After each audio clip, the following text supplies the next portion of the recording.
I'm Dorothy. I'm a student EEN, and I'm going to go through some information on gestational diabetes with you, if that's okay. That's fine. Okay, so gestational diabetes occurs in about 35,000 women in Australia every year. And for most women, it actually ceases once the baby is born. So it's not something that's typically going to be ongoing for you or for the baby. So diabetes is when there is too much glucose floating around in your blood. So normally what happens is the glucose in your blood will go into your cell to give you the energy to do all the things that we need to do.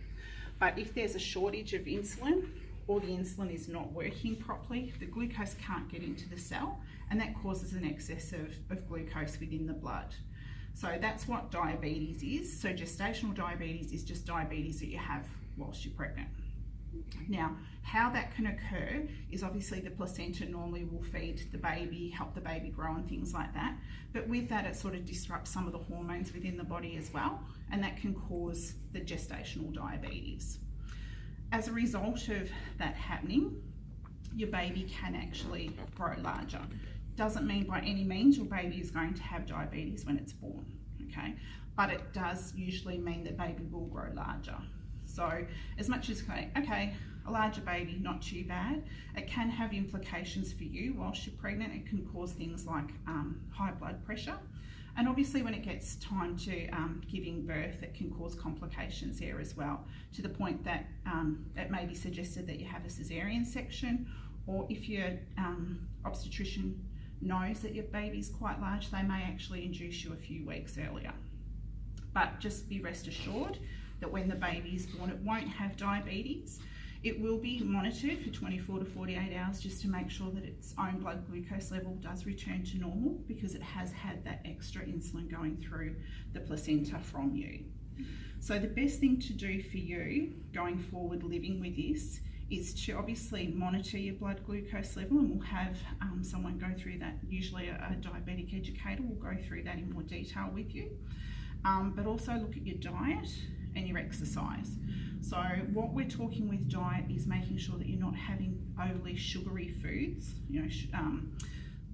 soft drinks that are high in sugars, all those sweet yummy things that we like to have that are high in sugar. Try and reduce those as much as you can.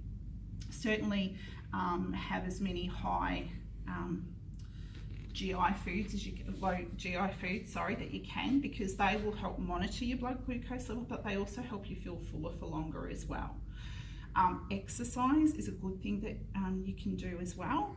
So doing things like swimming or walking. You don't have to do anything strenuous. You don't have to go out and sign up to anything, but just going for a daily walk, or if you enjoy swimming, going for a swim. They're all things that will help not only with your diabetes now, but actually will help keep you fit and healthy for your birth and then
is to ask some questions as well.